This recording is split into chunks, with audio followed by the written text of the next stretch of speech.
Welcome to Talk Cosmos, the show where Sue Rose Minahan and her guests bring you insightful conversations to awaken heart and soul consciousness. Come journey with us exploring the meaningfulness of astrology's energetic cycles and get ready to understand your path in the cosmic roots of the stars.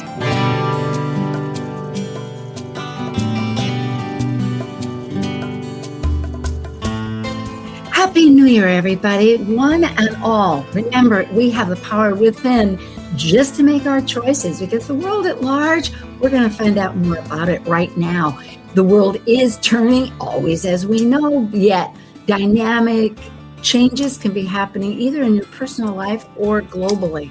Today happens to be the first Sunday of the month, and it's always going to have this particular panel.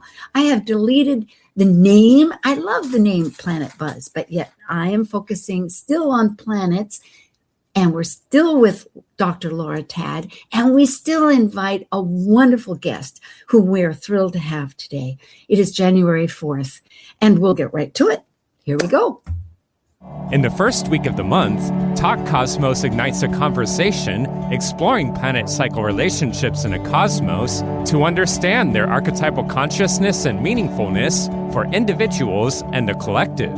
Blending world events, mythology, and philosophy, these are the astrologers identifying the deeper impact of the planets buzzing in our daily lives. I'm Sue Rose Minahan, founder of Talk Cosmos since 2018. I'm an evolutionary astrologer, consultant, speaker, writer, vibrational astrology student, Dwarf Planet University graduate, Kepler Astrology Toastmasters Club charter member. I have a fine arts music degree plus a certificate in jazz. I'm an artist, musician, and certified color energy life coach.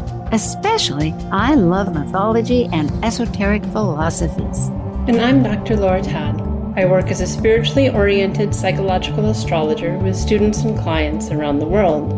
As a counselor, writer, and educator, I love helping people recognize their inner strengths, take advantage of auspicious moments, and navigate times of challenge with greater ease. On my own podcast, Mythic Sky Storytime, I discuss astrology, mythology, and actualizing our full potential. Learn more at mythicsky.com. Plus, a special guest who we will introduce in just a short moment. And as the ancient Hermetic code reveals, as below, so above. As above, so below. And so be it. Hi, Dr. Tad. Hello, Laura. Hi, it's good to be back. It is. We are igniting a year, and I needed to tell people our focus today, the Venus Star Point. A part of astrology that I hope really begins to resonate with people in the consciousness of astrology. But regardless, it's happening. It is here. Ariel Gutman that wrote and really shared this first with the world of Venus Star Rising indicates that even though people don't know it, it is working. But isn't that true? I'm going on here about eclipses or anything. Yes? Yeah, all of astrology, right? Pluto was in play long before we discovered it, right? So, yes. Touche. All right, let's get to Louise. Here we are. Louise Edington from Salt Lake City. Hello, Louise. And her website is louiseeddington.com. And she is a very prolific speaker, which we will show with a better bio, but of Cosmic Owl Astrology. She is the Cosmic Owl. And it's at Substack. And also at YouTube, which is Cosmic Owl Astrology. She's a blog writer, a shamanic guide, a symbolist, and organizes really devout, well, I call it devout because it is, it's dedicated workshop classes, which happens to be largely on, or not, well, significantly on the Venus Retrograde, which she calls the Venus Retrograde Heroine's Journey, since Louise is an official certified practitioner of Ariel Gutman's Venus Star Point, which is on my list. I might be 93, but I actually started the Venus Retrograde Heroine's Journey class after it came to me in a dream in 2017. So that was even before I took Ariel's certifications. So I love that because truly I'm beginning to think, okay, and this is jumping, but then we're here to talk. I have slides and I will tell people up front, many slides. I'm weaning myself from slides and we're just going to jump over some of them because we want to talk. But really with the Saturn and Neptune, anyway, the point is dreams are so important and they do come to us. It's part of ancient mythology. So thank you for sharing that. I think we need to remember. And let's see. So here, and besides being active, very active on OPA, Organizational Professional Astrology, which is a mentor and a peer group leader in their great program. And I think I have it right that your next class for the Venus retrograde will be in August. September, because the next star point's in October the 24th. So it will start in September and the star point's in the middle. So okay, very good. Well, go to the Louise, very excellent. Let's talk a little bit about Venus Star Point. It's when the Sun and Venus get together. It's 9.5 months, and it's from Earth's perspective. It's a pentagon. It's this beautiful 5-pointed, because there's 5 of them, but we're really focusing on the Capricorn one. And I guess my one thought that, as we know that in the book, I just love this phrase, it's our celestial heartbeat for Earth and the human race. Just because heart, we have been working with Mars. Anyway, heart is important. Yeah. And the Venus cycle actually makes a heart shape at one point in its cycle. Anyway, the over the 8-year cycle, you can find all these cycle images on astro-seek.com if you want to look for them. So yes, and Venus Sophia, which is Ariel's, and on your site, I believe. But more than this Fibonacci code, we have to remember, which, as I'm saying, that Venus, of course, is that. Because of its perfected orbit, I mean, it does go backwards, and it's a little odd, but still it has that round orbit that's so perfect to make that pentagon and the hearts. It's where Michelangelo and etc. has all the sense of balance, the spiral. It's an almost perfect cycle. Thank you. Yeah. Looking into the archetype, and just to register, when did it begin? It began during most of our lifetimes, many of our lifetimes, let's say, half of our lifetimes, since 1986 on January 19th as an evening star, because Venus has this great cycle of going away for 40 days as she returns as a morning star, which is a whole nother element to realize. But it is important. The Mayans had that idea, but it ends in December 22nd in 2077. It's about 100-year cycle. This one seems a little less, strangely. Isn't that? It is. It's usually just over 100 years in each sign, but like I said, it's almost a perfect cycle. That's not a, that's not a set well, time, maybe it must be just enough for what it is. I do believe in the homeopathic idea that we get what we need. Okay. Yeah, me too. Yeah. And now we're not going to go through all these. These are slides that a person can review and look at, but there is the pro and the con, but there are themes too, and they relate to Capricorn. Yeah. Any comments between both of you that you'd like to share that stands out? Yeah, well, I do want to say that the Capricorn Star Point collectively has been very much associated with a lot of the breakdown in structures we're seeing globally, like institutional structures and personal structures a lot of the time. And I'll probably refer to that a little bit more as we look at some charts. But it's also about bringing in new laws, as well, and kind of the Capricorn's more the kind of man-made institutions and laws and authorities. So we're going through a very transformational time, as if we didn't know.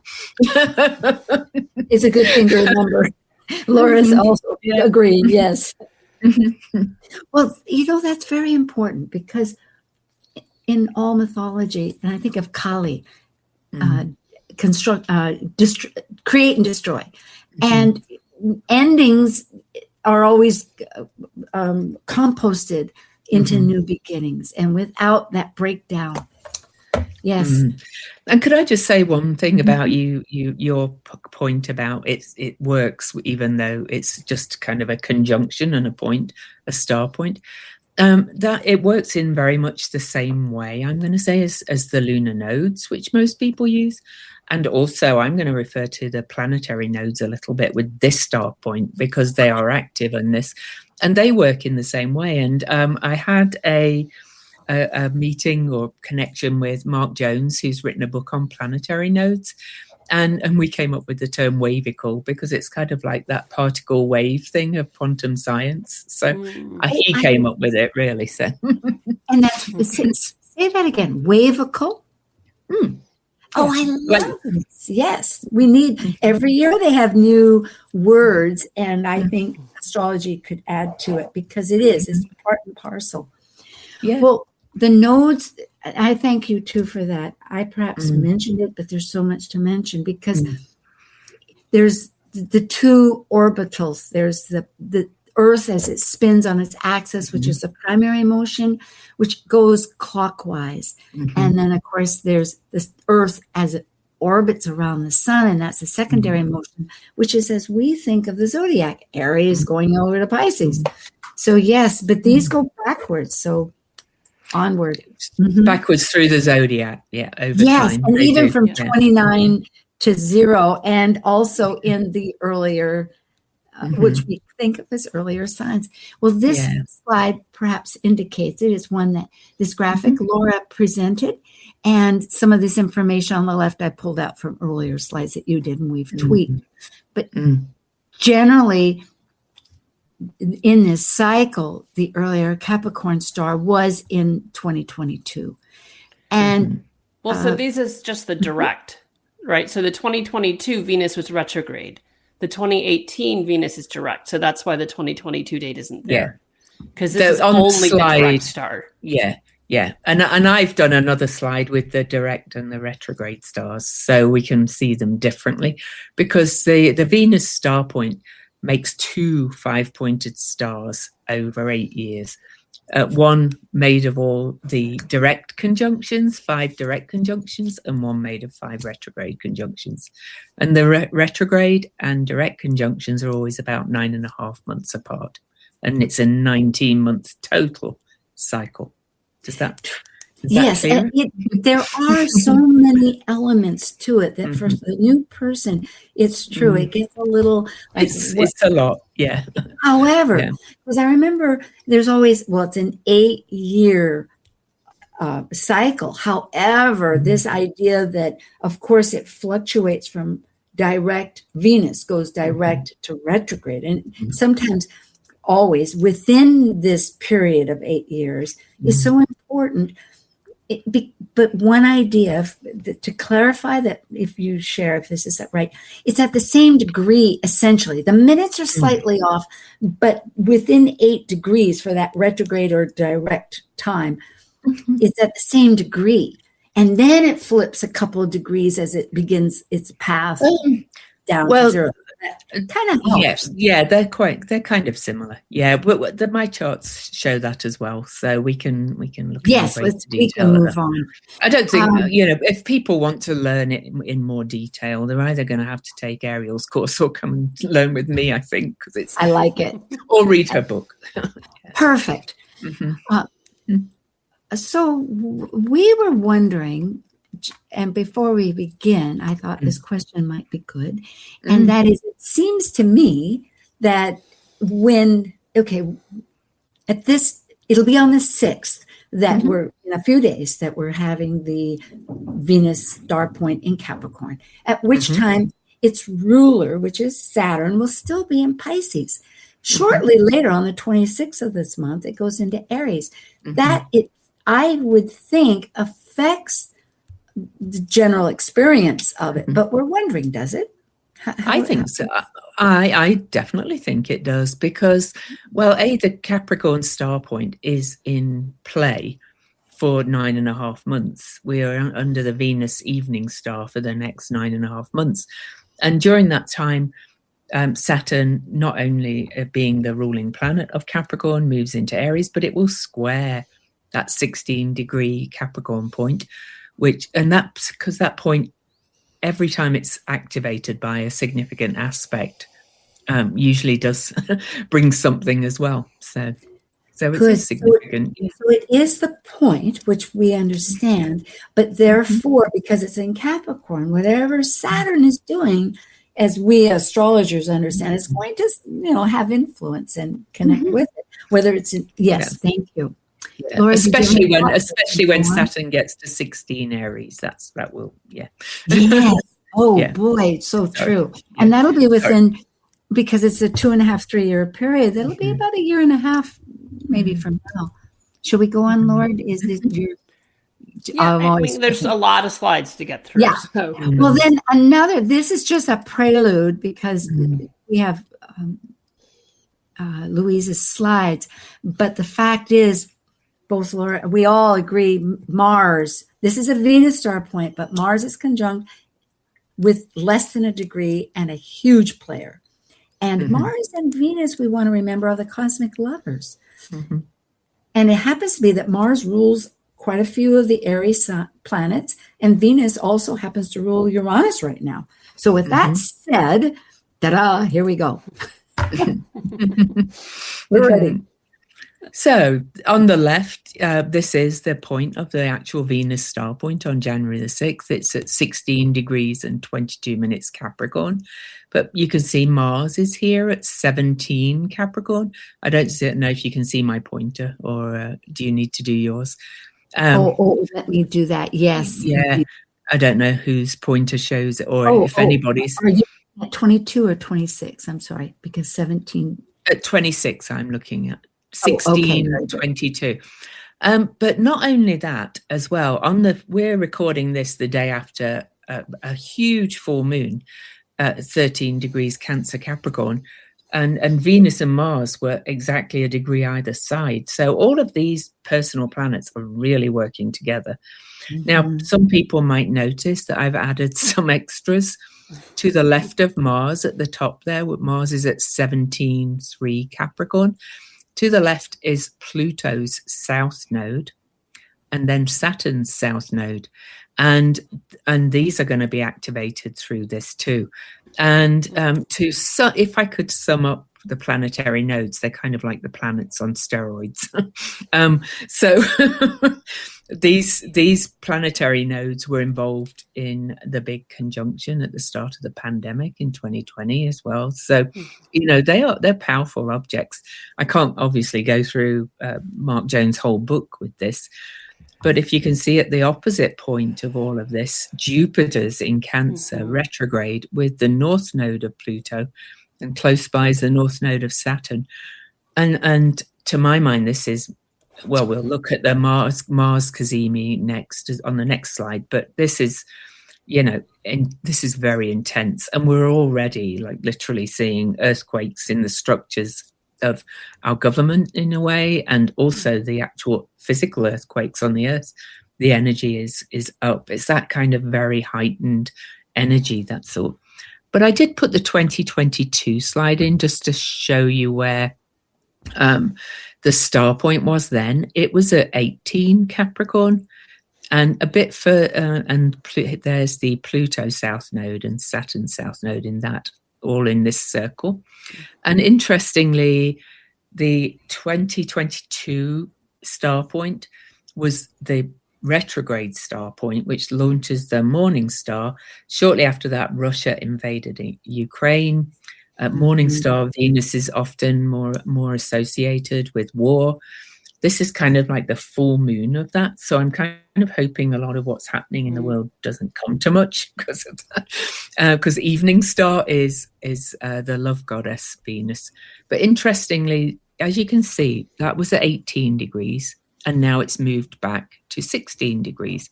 So it does gradually move backwards through the sign over time. So I wanted to mention those things. Sorry, excellent. anything else? No, it's very illuminating, because I think one does really understand that the cosmos and not just our mundane experiences, but nature. You know, like I've had on this island of Hawaii, a volcano going off.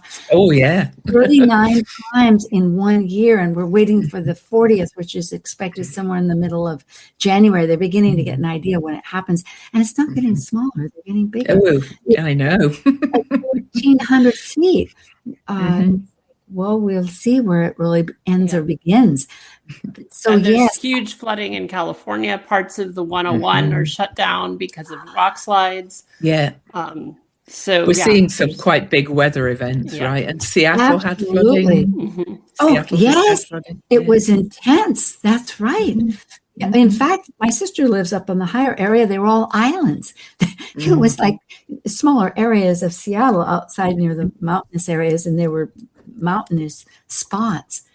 Excellent. And the nodes are with Mark Jones. It's just fascinating.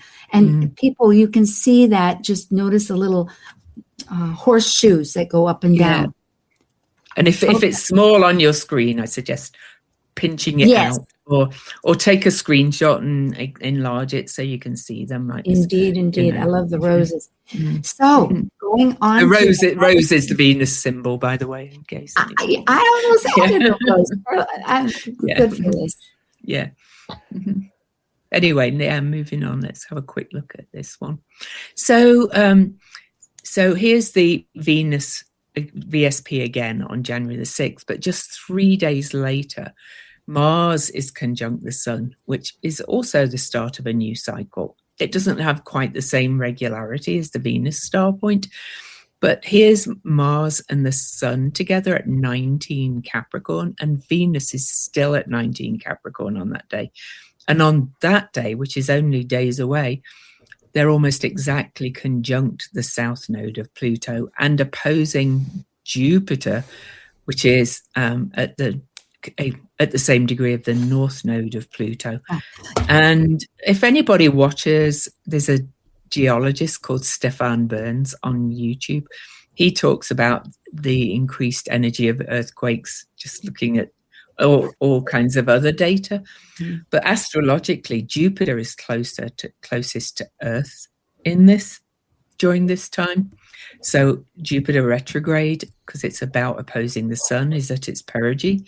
So that makes its impact stronger. The nodes of Pluto make this really powerful. It's also forming a T-square to Chiron and Eris, cardinal T-square. We hope it's healing. I think there is. I'm not trying to scare people. Sometimes things have to kind of get shaken up before they can be healed, right? You know, and I think that's what we're seeing in terms of earthquakes. Yes, indeed. You have to to remove the splinter, you have to open up the skin. That's very true. And I didn't, I guess I jumped in, didn't I? And what sorry. Yeah, no, it's okay. And what I'm thinking again is maybe we want to expand a little bit on the power of Venus and Mars together, because Venus and Mars in mythology were the great cosmic lovers. And I remember Ariel was saying, and we could reflect on this, that there's been a lot of aggression as far as moving forward as agriculture went forward to create, which is civilization. And she didn't say all this, but raising the consciousness. Yet now what is important is bringing in the aspect of caring about other, about caring about self, about the love, what love truly is, the true sense of giving, you know.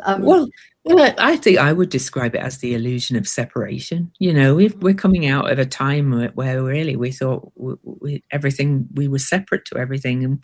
And, you know, we controlled the earth through farming. We controlled each other. We controlled this. We controlled them.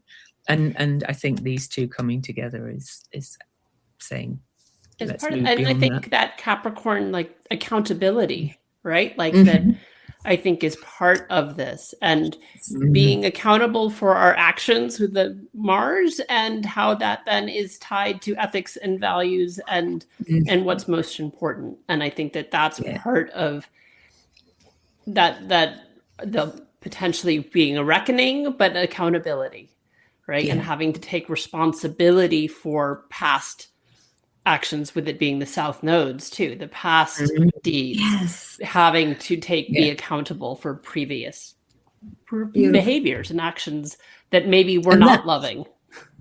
And that's all of us, not just somebody else who's maybe done worse actions. It spirals out. Yes, indeed. Yeah. It's and Capricorn's really about elder wisdom. I always think it's, how can I become that elder now? What have I done, and how can I be better? But when you know better, you do better. It's just that idea of becoming the expert. When using our expertise in things. In vibrational astrology, it's called the objective witness. And that's really an interesting idea. And they say that because they've reviewed many charts that were, and came up with these conclusions. Well, we have about a minute before we take a little getaway. And you have this slide here, which is the 16th. Was there something that... No, if you just want to... No, I just wanted to show that's where... on February, that was the 2022 exact Venus Star Point. I just wanted to point out that was at 16 degrees as well, but this one is minutes back. So over time, those star points do move backwards. Yes, every 8 years. That's all I was showing. Oh, okay. So it goes back and it kind of follows in beautifully to support. But also in 2022, just after the Venus retrograde, Venus and Mars met at that same degree. That was what I was trying to say. Fascinating. Yes, they really are trying to get our attention, which means looking back on what everything is. I will flip. Well, we need a break. We need a break. We'll do that. But here is, before we go away, I'll just say you do have these, which repeat the idea that it is a 5-pointed star, and it gives the dates of what they are. And these are active. This is another way of understanding it. If you look at the full pentagram, and they do move clockwise through the star, the dates, and so just I just wanted to give people another look at how. Yeah, and at present. There's that peekaboo into the Libra cycle, because these have a finite 100-year cycle, and then they go out to the other one. And we will take a break and come back. But, well, as I say, perhaps we will say to people that if this is the entire years of this cycle, well, it's not the entire years, but it's during your lifetime from 86 until the next one, 2030. So if you have grandchildren or your sisters or brothers or a baby or your husband or yourself, whoever, you can see if you fall within it. It's not the entire year, but it's 10 months of it. So you would be a Capricorn Venus Star Point person. And the oldest of those folks are 40. They're just turning 40 this year. So that's what we wanted to say. And for those astrologers that are a little nerdy, they can, like us, you can look at some of these charts in detail. With that said, bon voyage, stay tuned. We have a whole lot more of conversation with Venus Star Points and Louise Edington and Dr. Ted. See ya. Thanks. While we take a break from this week's edition of Talk Cosmos, let's take a look at this cycle's archetype. We are currently in the yin period of Capricorn, ruled by Saturn, the furthest visible planet by the eye. By leaving a cycle based on meaningfulness and truth, Capricorn's energy establishes social boundaries in a structure incorporating rules, authority, and ethics. As a cardinal earth sign depicted by a sea goat climbing from the sea up to the top of a mountain, Capricorn overcomes fears through goals and ambitions to achieve mastery. This is psychological astrologer Dr. Now.Chat. Please join me, Michelle Fleming, and Edja Caleb February 21st through the 28th for Evolutionary Training's annual Goddess Awakening Retreat in Playa El Coco, Nicaragua. Enjoy daily yoga, well-being workshops, melt classes, baby sea turtles, and more. To register, go to mythicsky.com. Talk Cosmos ignites insightful conversations to awaken heart and soul consciousness with hour-long programs every Sunday at 1 p.m. Pacific on KKNW. Also available to watch live on the Talk Cosmos YouTube channel and Facebook page. While you're there, make sure you click their like and subscribe buttons so you get the full Talk Cosmos experience. You can listen to earlier podcasts since 2018, either on most podcast carriers or under the video tab on Talk Cosmos YouTube. To join our expedition and find out about upcoming programs, sign up for the newsletter at talkcosmos.com and launch your week into the cosmic wonder. This is Martha Norwalk. Every Sunday morning, beginning at 9 a.m., thanks in part to the Ananda Institute of Living Yoga, we cover the world of animals. This week, January 11th, it's our first energy balancing show with Linda Rasmussen flying solo. We'll take your phone calls and talk to you about your animal friends, and Linda will do treatments with you and your animal friends through you. Hope you can join us and plan to call in. Martha Norwalk's Animal World, Sunday morning, 9 a.m. to noon, right here on Alternative Talk, AM 1150. Wondering what's on next on Alternative Talk 1150? Check out 1150kknw.com. We're back, and here we are for our brief review of our wonderful guests for Louise Edington and Dr. Chad, myself. This is Louise's new website, and there's a contact, any point, and then I guess you in your wonderful book that you just published. Thank you. Yeah, and I'm doing a workshop on series on March 7th, 8th, but I haven't got that ready to launch yet. So everybody can, if people want to go to my website and enter their email, they'll get notified. So if they want to know about it. Excellent. Yes, Sirius is a dwarf planet and our personal dwarf planet. Having studied dwarfs, I very much revere her input. Which is an amazing factor. Anyway, we could go on. Yeah, I think she is a personal planet. I don't care what the astronomers call her. Anyway, exactly. And, Laura, you too have changes coming up. Your Cosmic Conversations is now on Zoom for all of us to enjoy. So, folks, and how do you register for that? I tried to look on your website. It's on my website. Yeah. It's on my website. Very good. Under events. Yeah. All right. Excellent. And then, of course, you have your Storytime podcast, which is also very exciting. I love mythology and something good.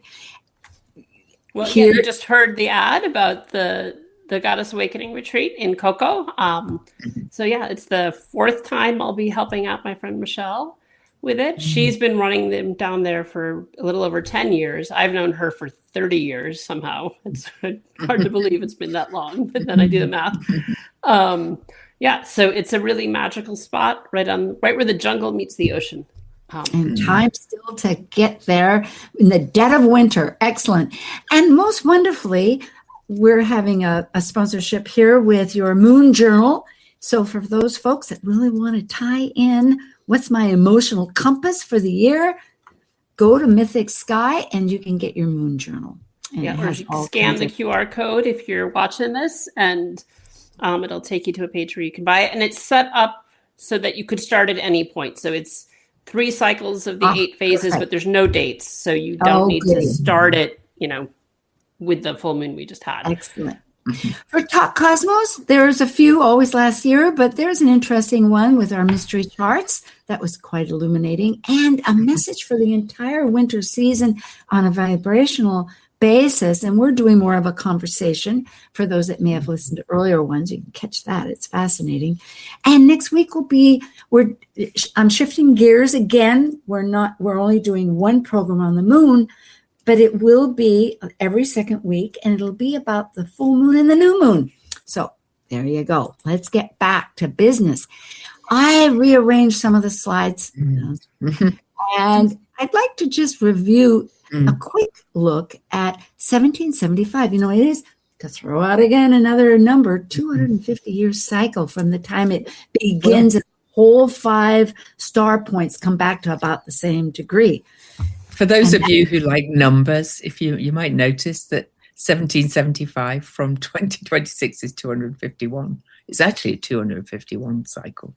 Yeah. Yes, but the reason we brought it up, Laura and I were talking, is that for Capricorn, because our personal USA, which I've been well aware, I did a talk on OPA about it, is that it is a Scorpio Venus Star Point, which is coming up in October, which I really hope to come back with us.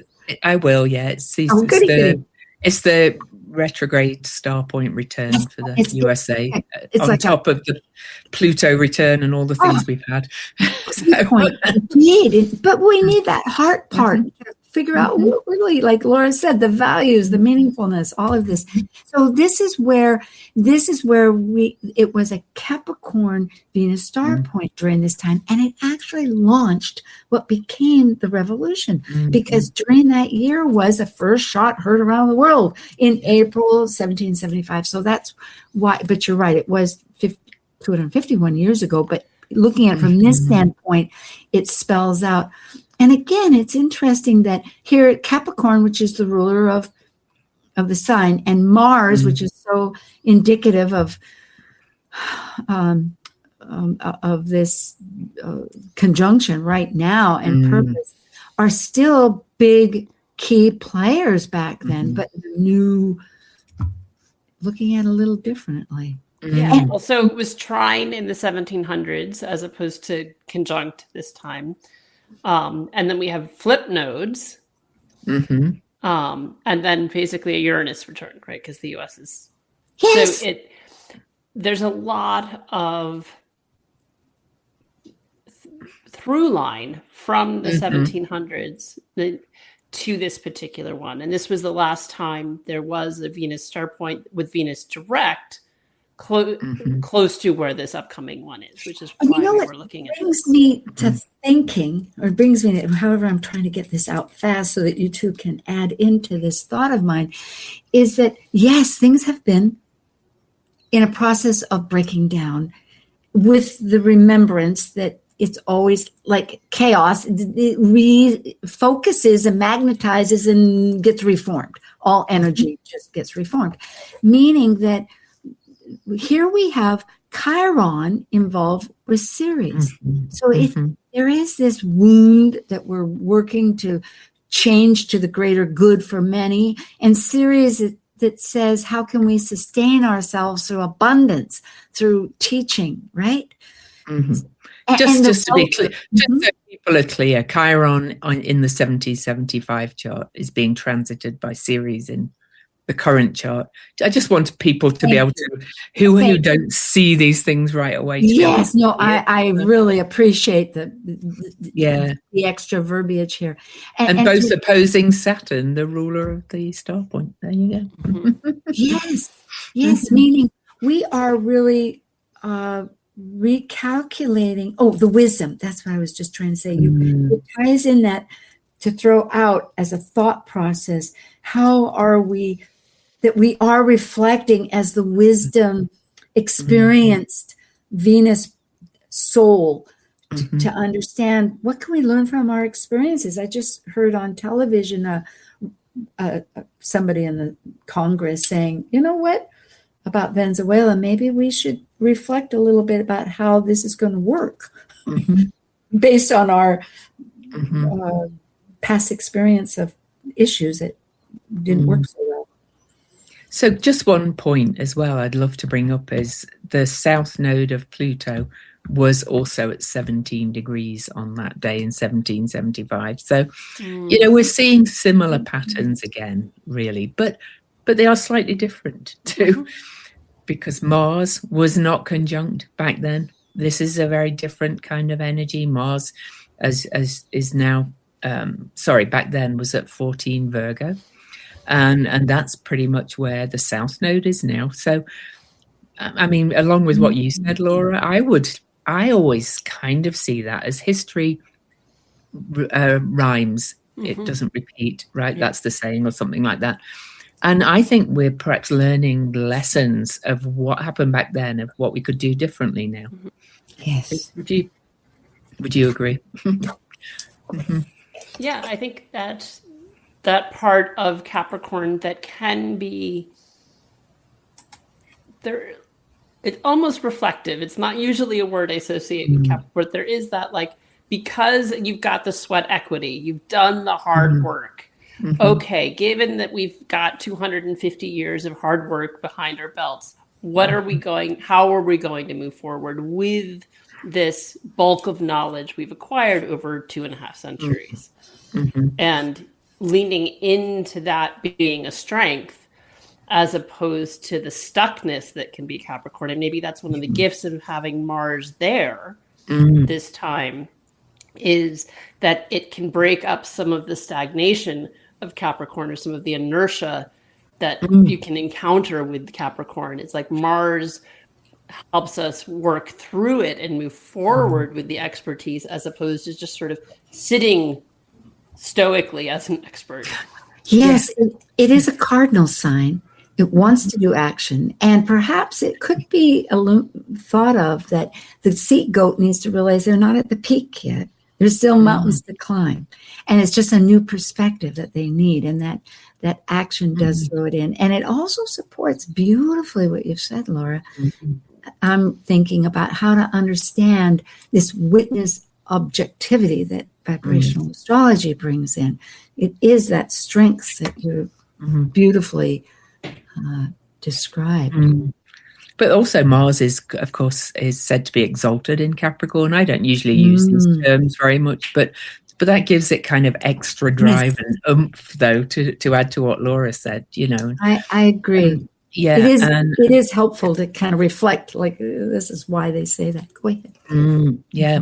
And of course, Neptune was in the opposite sign back then as well. You know, huge. We've recently gone through our Neptune opposition.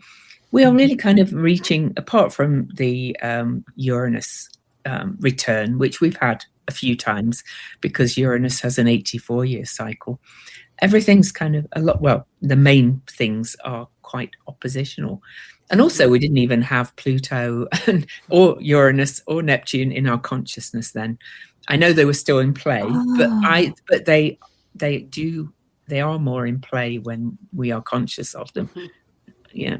And Jupiter now opposing all of this. That's, he's in Cancer, thoughts, the sign of the family, but also wisdom. Higher wisdom. And what's the big picture? What is the belief patterns? What is replicating, and how can we redraw the framework? I'm so glad you brought that up about Uranus, both of you, however, my Mars happens to be 27 degrees Taurus. So I have really been focusing on this. However, I didn't realize, because it's sweeping across the 28 degrees, meaning it is retrograde, and soon now it will go back over it. So that's that repeating of reassessment, reevaluating what's sudden happening as we understand. Well, we have some time, and we won't go into all of these, but we were in talking about, there's themes. We're always trying to realize, like, what happened in 2018 that is happening now personally. Well, if we look at it in the mundane, there's a few that come out. The first one would be Trump. President Trump, of course, is repeating his second term. And there were issues about human rights, particularly, which involve a lot of women, which is also the Me Too. But science and space had issues. Well, and I found it particularly so with that piece so during the 2018, which is when Venus was direct, is when Mississippi passed an abortion ban for 15 weeks.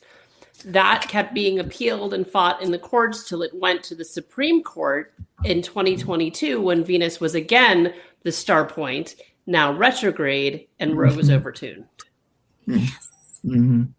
Good. So there may be some revisiting of Roe and reproductive rights that we see in this next 6 to 8, 9 months before the. And I think I think some of that could come from what comes through the Epstein files for a start. Just general how, treatment of women, basically. Yes, indeed. Women's rights. There were quite a few issues with, of course, Venus and that. And interesting how El Chapo is somewhat like Maduro here as far as narcotics, and that whole idea is coming back up because Jupiter, again, as we had noticed, is law, and it's looking at justice and whatnot. So it's there's Maduro and the other one who got pardoned. So, yeah, I can't remember his name, but need to go into yes, there was one, exactly. And world leaders, there were quite a few treaties back then. I noticed that there's one in Ethiopia with a country, Eretz, I think, next to it. And there's one actually where with the sea that Ukraine and Russia and about 4 other countries were involved with that finally came to terms together to agree that, yes, anybody could go with ships. Now, with that said, there was also, as I think Laura mentioned, Russia and Ukraine. Russia invaded Ukraine, or that was the 2020. That was 2022, the Morning Star. Okay, yes. But still, back then in 2018, it was interesting that there were agreements throughout the world where they were working together. And was it then, too, where North Korea went down and talked to South Korea and actually put the clocks at the same time? So it's I don't remember. I Googled it. It's on there. Oh, it's on there. Yeah. Yeah.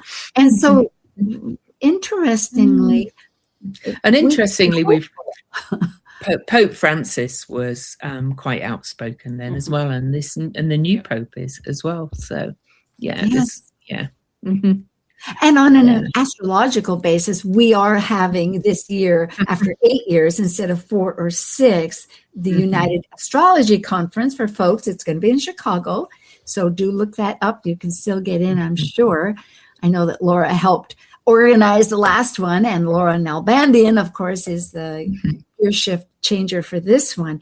And Talk Cosmos started. She ran the last one too. I know that. Yes, that's right. But I'm saying. I don't think anybody tells Laura what to do. I reflected that I started Talk Cosmos back at that time, and it has a Venus Star Point in Capricorn. So I'm going, think about this. This is very that's interesting, just in how you're not just rebranding, but re-envisioning it pretty directly as you shift into this new Venus Star Point.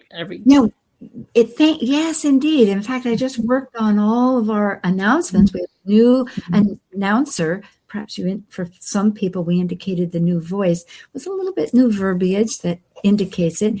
And although I really sadly let go of the word planet buzz because I'm not naming them, I incorporated the buzzing of planets because it really is potent.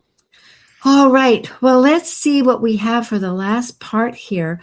Not to look at this chart too much, but we were questioning what's the reflection, because So this is the chart for all of those facts that we just talked about. Right? Yes, that Venus Star Point.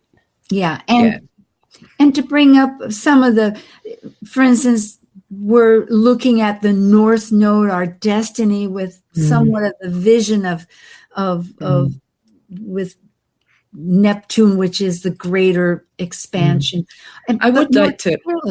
Yes. I would like to add some stuff. Of course, the superior conjunction or exterior conjunction, whichever, or direct conjunction, means that Venus is behind the sun. Okay, from our perspective, that's how their cycle works. Mercury and Venus both do that because they're closer to the sun than us.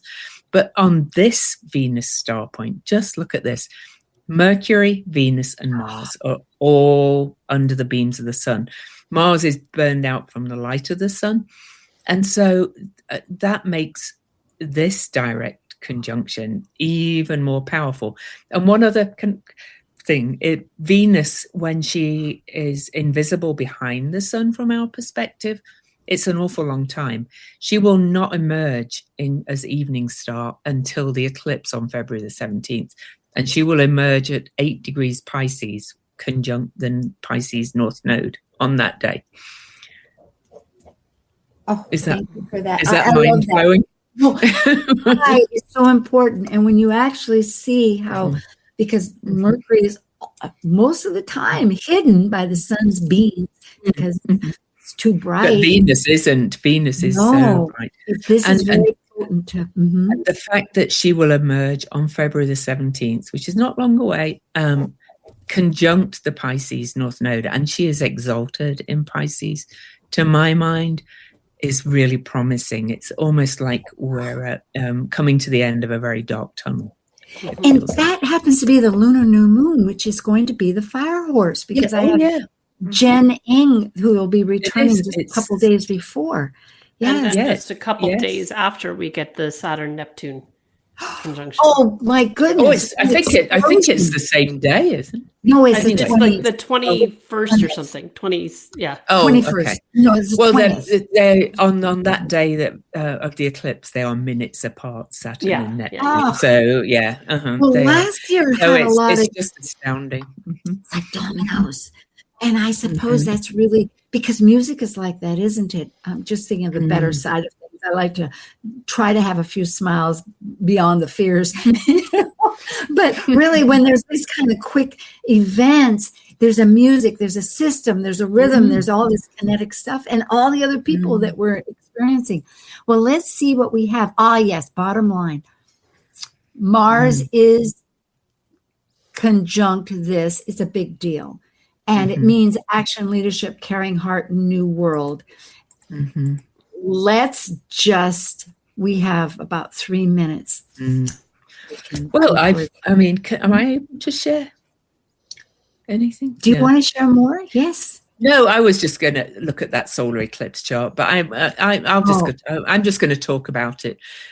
So that day that Venus emerges, because it's a really important day anyway. It's called the heliacal rise of Venus as evening star. So it's all some Venus practitioners use the actual heliacal rise and set instead of the Venus Star Point. So it's as important. On that day, the south node of Jupiter and Juno asteroid will be at 17 Capricorn, conjunct that Venus Star Point.